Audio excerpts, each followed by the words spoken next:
Hi everyone, in this video we are going to talk about how we can plot different types of graphs in the chapter of gaseous state. So in this chapter, there are three different types of graphs that you need to be familiar with. Alright, these are your typical mathematical graphs that you have seen before. So the first graph is where you get y is equal to k, right, which is a constant, right, where this is your x value, your y value. Regardless of what your x value is, you will always get a constant value of k. You also get this y is equal to kx graph, alright, where this is, you will get a straight line graph like that, and the gradient is equal to k.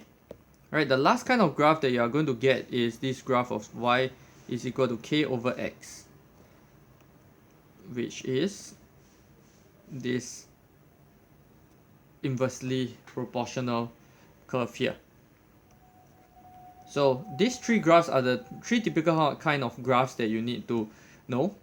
Alright, so let's take a look at some examples. So let's say I have this equation of PV is equal to nRT, and I'm supposed to plot different kinds of graphs. Alright, so I have a case where I'm supposed to plot the P against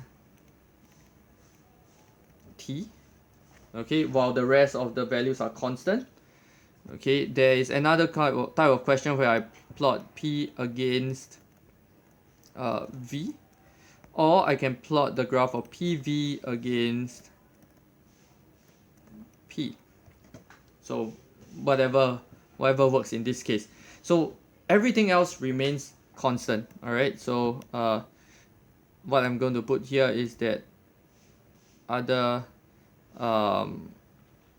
items are constants.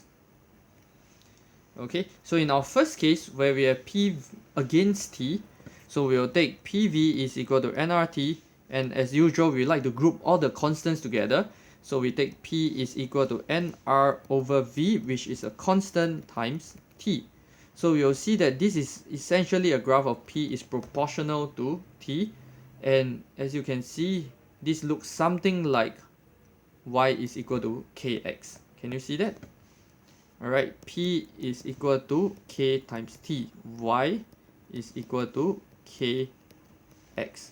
So therefore this graph should look like P, t over here, something along this line. Okay, but of course we have to take note of whether this temperature is in kelvins or whether it's in degrees Celsius. Then we have to shift the graph accordingly. So I will leave this part up to you to figure out. Let's take a look at the second example of P against V. Once again, we have to use the equation of PV is equal to nRT, and we are going to take P against V. So P is equal to a constant, which is these three things are constants, time 1 over V. I hope you can see that this is similar to this y is equal to k over x kind of graph. So you would expect the graph to look something like this.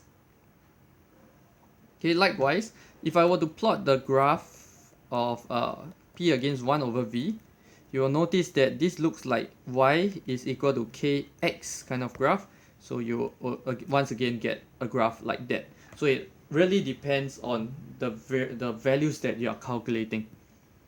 Okay, and lastly we have this value of PV against P. So everything else is constant, so you realize that PV is equal to nRT. All these three things are constant, so PV is equal to a constant, and it matches this graph here. So what this means is that we will get a value of k regardless of the value of P that we are using in this case.